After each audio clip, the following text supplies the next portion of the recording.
My name is Christina Johnston. I'm from the Flint and Genesee Group, and I'm here to share some economic data with you, but also to kind of catch you up on a project that we started a few years back, and some of the folks from Flint Township were a part of that, and so we want to thank you and share with you some of the results and movement that's happened since we started this project. So, little background, I mentioned that I am from the Flint and Genesee Group. That is formerly known as the Flint and Genesee Chamber of Commerce. We've recently rebranded, and so we are the group that encompasses 4 divisions. The Chamber, as people have already known us, Explore Flint and Genesee, which is the Convention and Visitors Bureau, Flint and Genesee Education and Talent, and Flint and Genesee Economic Alliance. So under those 4 divisions, we are all seeing ourselves connecting to economic development and helping move our community forward by influencing positivity in the business, talent, and place realms, all of which come together to create what we see as our economy. So in that work, we hear a lot from folks. And for a while we've been hearing, you know, our community really has a lot of people that work in economic development, but we don't always know that we're all headed in the same directions. Everybody's kind of moving around and doing their piece of it. But how can we create a common vision for economic development?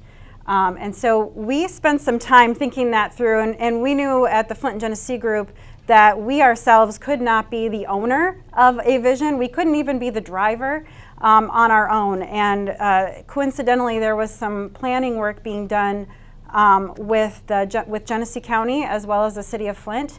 And we thought, why don't we align and do our plans together? And hence we have Forward Together.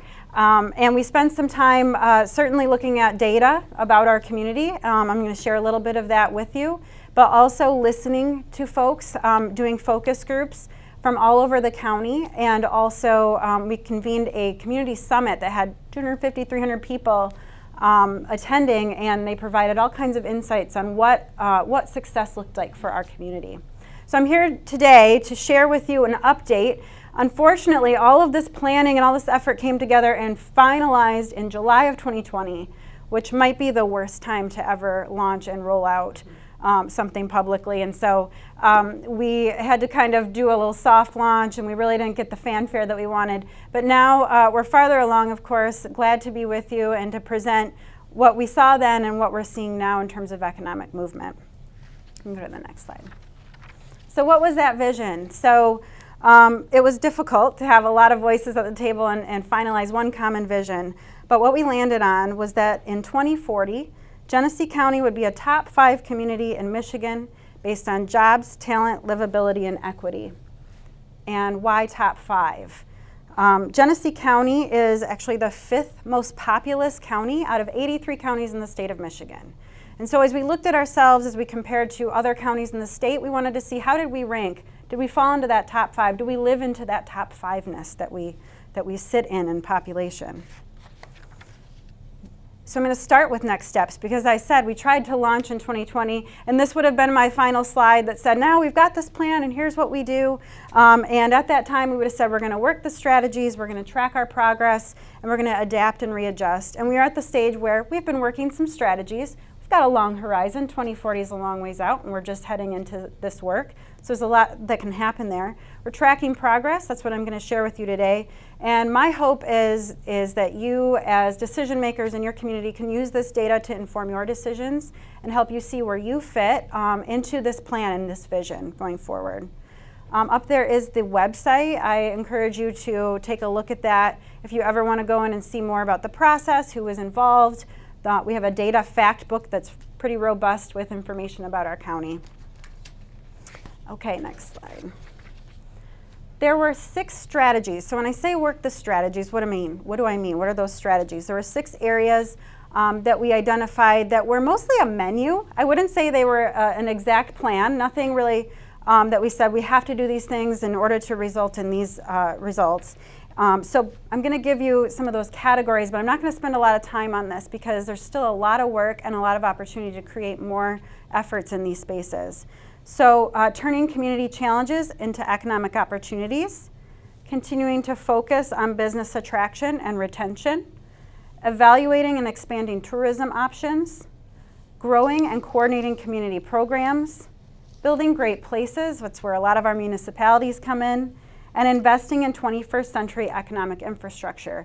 We're all seeing new opportunities with ARPA funding coming to our community to take that to investment into those infrastructure spaces that would make us a place where businesses want to come and where they can grow.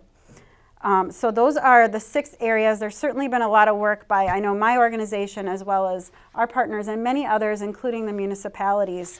I've been so far to, I can't count anymore. I've been to a lot of communities already across the county and plan to reach out to as many of those as will listen. This is really about the county and where we sit and giving context for each municipality amongst the entire county. We can go to the next slide. Okay, this is where I'm going to spend the most time. This is our dashboard. So when we were trying to figure out top 5, well, top 5 in what? What did that mean, and what are the metrics that we can measure ourselves against that would tell us about our economic prosperity and where we sit? We decided on 5 specific metrics. So average wages, net in-migration, educational achievement, and gross domestic product growth rate, different than just GDP, and family poverty rate. So you'll notice a few things about this slide. The dates may be different. We get the most recent information we can, but not every data set is the same. So you might notice that, as well as in the more recent, the now numbers. Those also might not all gel with each other, but they are the most recent data sets that we can collect. So I'm going to start with average wages. So in 2019, the average wage for workers in Genesee County was $879 per week. That put us at 22nd out of 83 counties in the state. And now in 2021, we're seeing ourselves at $957 per week on average. So this is good movement. We've come up a bit in that ranking, or in that number, but you'll notice that the ranking declined.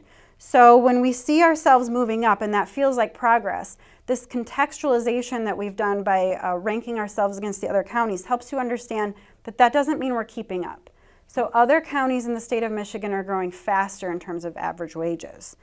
So that's just something that you'll hear as an ongoing trend in this presentation. To give you a little context, who was in top 5? Oakland County, Wayne County, Washtenaw County, Midland County, Macomb County, and little point of optimism, to be at that number 5, to reach Macomb County, we would only need to add about $203 per week to get to top 5. Now we have to hope none of them grow a whole lot faster and keep that pace with us. But this is attainable. When we attract businesses that pay higher wages and that we're growing in those senses, we could see ourselves moving up in those rankings and in those wages. So net in-migration. In 2018, we were seeing a loss of about 1,000 people in Genesee County. So this is not population, this is net in-migration. This is the number of people coming and going from our community. And that put us at 78th out of 83 counties. And I'll make a note that the state of Michigan and the country is not very good for net in-migration. Genesee County is in the bottom rankings for the counties of those 83 counties. And from a time span, when we looked at this data again, some data sets have changed. From 2016 to 2019, that loss looks like 2,920 people. Loss of population or loss of these working age people is probably one of the largest threats to our economy. Many of you work in places that have struggled to attract talent, to keep talent. It's getting very competitive. It will drive wages up when that happens. But you'll also see that we maintain that ranking of 78th. We are not making positive movement. And it really talks about place, about how municipalities, how you volunteer in your parade, how all of us have a role in helping make this a great place where people want to live and to say great things about this community so that we can attract people here. Net in-migration, how does this look in other communities? Number 1 is Livingston County, which is not very far away, so that's interesting. Ottawa, Allegan, Barrie, and Grand Traverse. Now they're in, of course, a positive movement. We have to just catch up to not losing people before we start looking at that. We would need to gain about 5,000 people to get to number 5. It's a feat. But there are some efforts coming forward. I know my organization looked at this data when we originally launched this plan and have put some investment into talent retention as well as talent attraction. I hope to share more with you about that in the future. But as you make decisions about housing and about livability and the amenities you have in your community, keep these numbers in mind. Educational achievement. In 2018, we were at 31% of our residents over the age of 25 that had a post-secondary degree. By 2020, we gained 1 percentage point, but unfortunately fell in the rankings from 29th to 35th. This is a challenge. Just to give you further context, the state of Michigan has a goal of having 60% of Michiganders with a certification or a post-secondary degree by the year 2030. So we're at 32, and we need to get, hopefully, to catch up to the state to 60%. They have a shorter horizon as well. So there's some work to be done here. Now, this number does not capture certifications, theirs does, so there's a little discrepancy. We're told that you can probably add about 7% to capture certifications. I think Genesee County might be a little higher than the average. We have a lot of jobs that might require those. Nonetheless, we have a lot of movement to make in educational achievement. My sneak peek to you when I get to kind of the final conclusions here is that net in-migration and educational achievement, this is my opinion, but I believe those particular metrics, if we can make influences there, can pull along a whole lot of the rest of the metrics. So other communities with good educational attainment, now I think this is an interesting list. Number 1, Washtenaw County. Number 2, Oakland County, Leelanau County, Kalamazoo, and Grand Traverse. I notice many of these have large universities in them. East Lansing is sort of weird because there's a whole bunch of counties in there, so they never quite come out in the rankings, but they are also wealthier communities. So if you think about educational attainment tying to wealth and income levels, it makes sense that we're seeing these communities that have a little bit of a higher wealth rate at higher educational rates.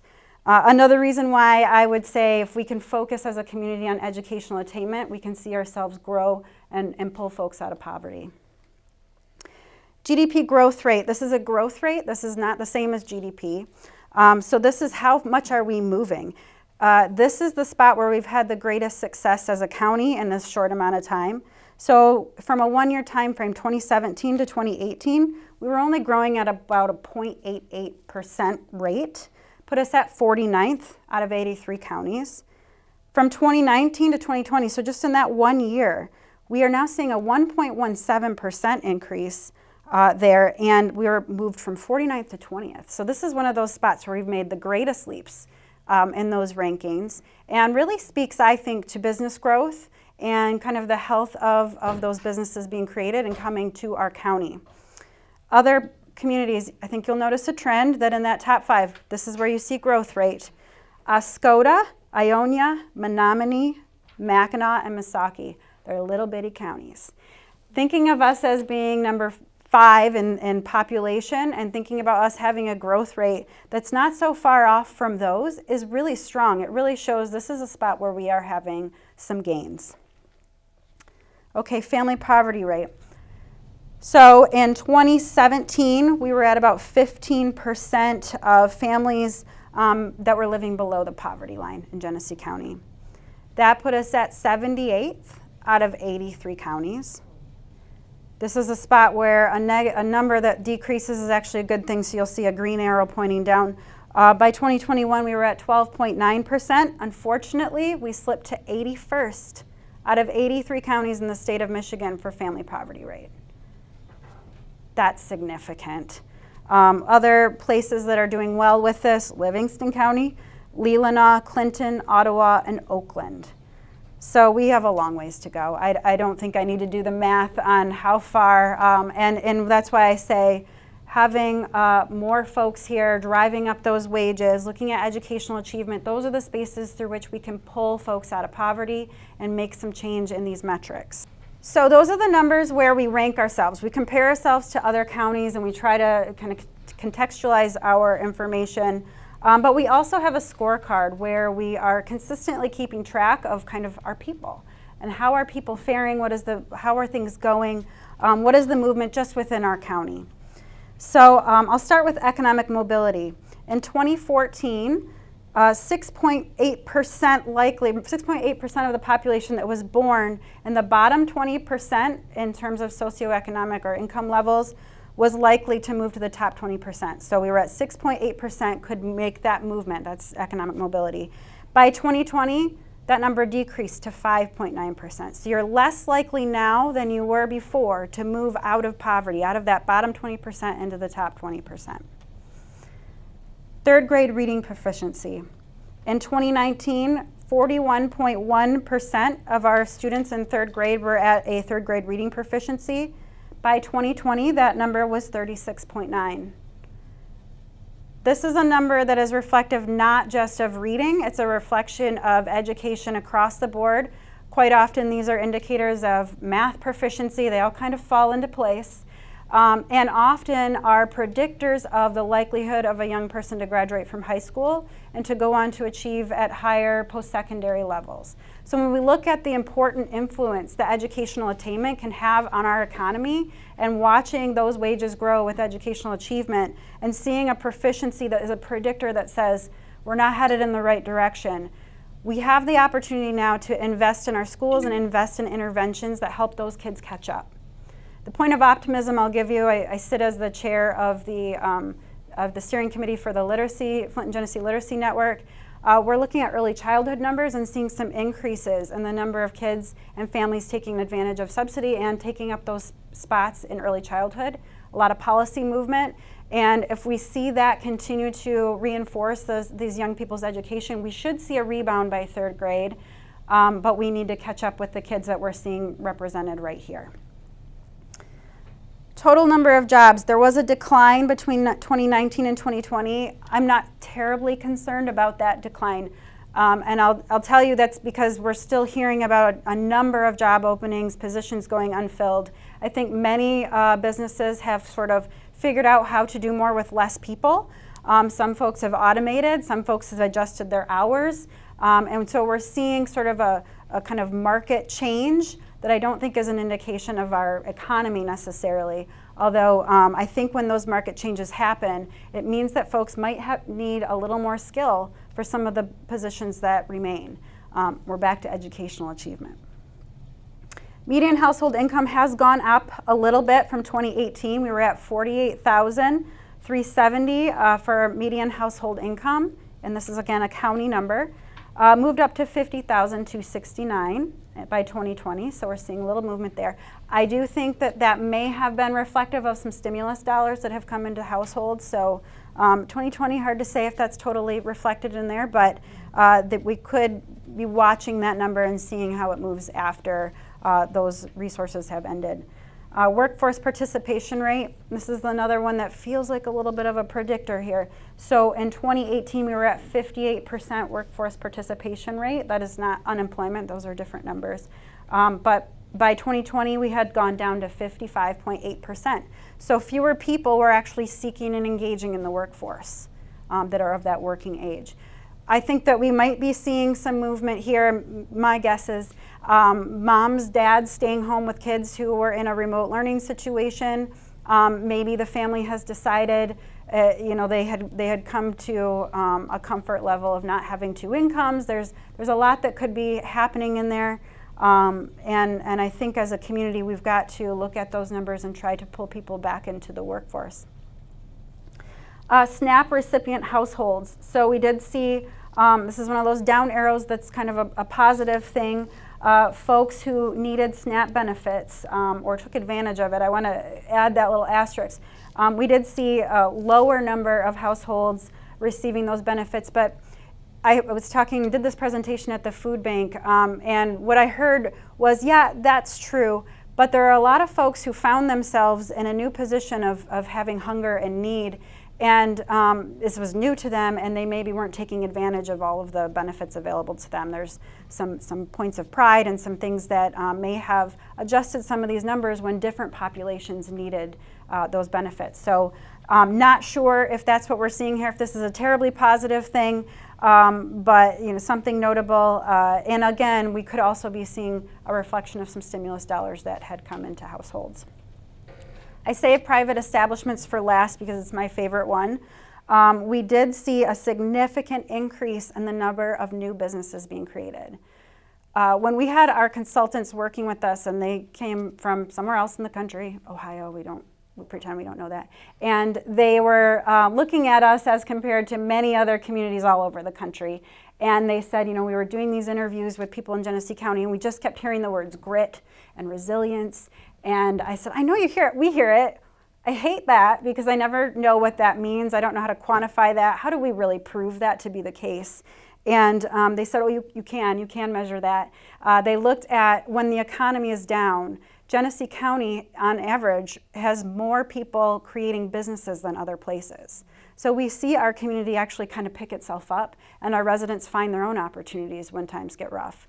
That felt good to know how we are defining grit and resilience as a community. And we do see that. So in 2020, obviously some challenges to the economy, we saw growth in the number of businesses being created.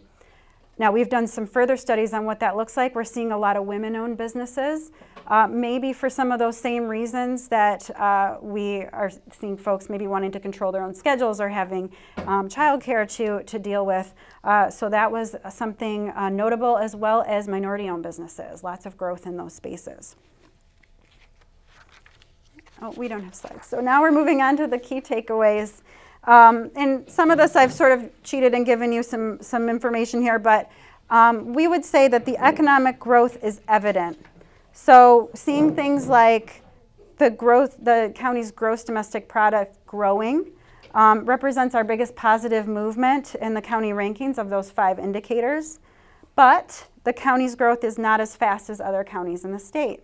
So improvements in average wages, educational attainment, and poverty rate did not result in improved rankings among the 83 counties. So this tells me that we really can't get complacent. When we see movement in the positive direction, we have to contextualize that and see how are we growing as compared to other places. It could be easy to see cranes and see development and movement, housing, but if it's not as fast as everywhere else, we've got some catching up to do. County residents in the lower income brackets are not experiencing economic gains and are on a trajectory to fall farther behind or remain in poverty. So for example, individuals born in that bottom 20% in household income are less likely to improve their economic status than they were in 2014. Third grade reading proficiency has dropped over 10% in just 1 year, which is again a predictor of what's to come. And fewer people are participating in the workforce than they did in 2018.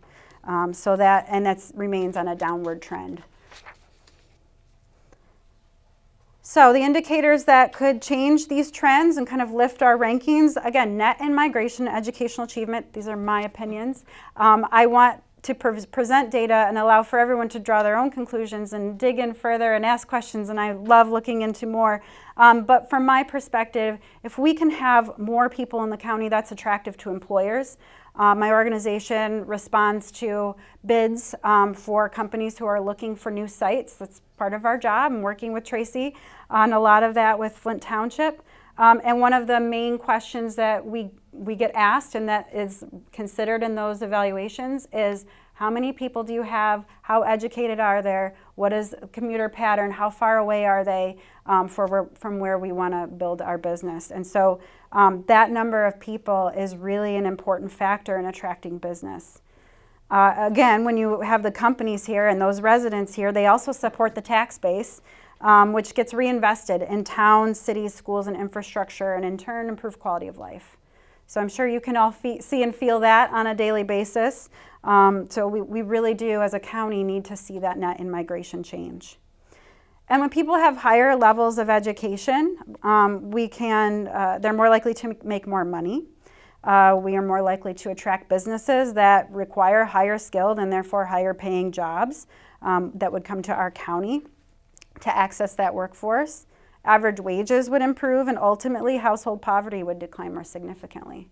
So that's why I say more people and more education are key factors in pulling all of the rest of those metrics along. So we have a lot of work to do as a community, and I'm here to not hopefully rain on your parade, but to actually reinforce what you are deciding to do with a lot of resources, with community investments, potentially your strategic plans, all of those pieces. Give you the information that you need to make those decisions and think about how we as a community, as a county, can move to that top 5 status. I get the question a lot from folks, well, can you break down the numbers for my particular community? I'd like to see just my municipality and how we fare. I think we're doing better, or maybe that's a challenge for us. And what I would say is sometimes we can pull that data, sometimes we can't. But on the whole, it's really important to look at the county, because when a business locates in one municipality, it doesn't just employ the folks who live in that vicinity. It employs people from all over, all around. And same goes for those folks. They're going to work in different places, and they may live in your community. So really, the health of any one of our municipalities is dependent upon the health of the others. We're all interconnected, and that's why I'm making the rounds to these municipalities to really make sure that we're all thinking collectively and have a common goal in mind. The last slide is where I started. I leave you with next steps. Just where we started. We continue to work strategies at my organization and with many other partners. We continue to track that data, and you can check out the website for all these updates, and we will continue to update this annually. And we will adapt and readjust. When we see this data moving downward or upward, that is our opportunity as a community to make change, to think about policy, to think about programs and interventions for kids, to think about partnerships with each other. And so that's where we are today. And I think that's all I've got for you, but I'm also happy to answer any questions, and hopefully I can. Do you have any questions? I just have one quick question. Sure. I know you said Tracy Tucker's been at the table and kind of working with that. Are you guys meeting, do you have like a countywide meeting where representatives can come and kind of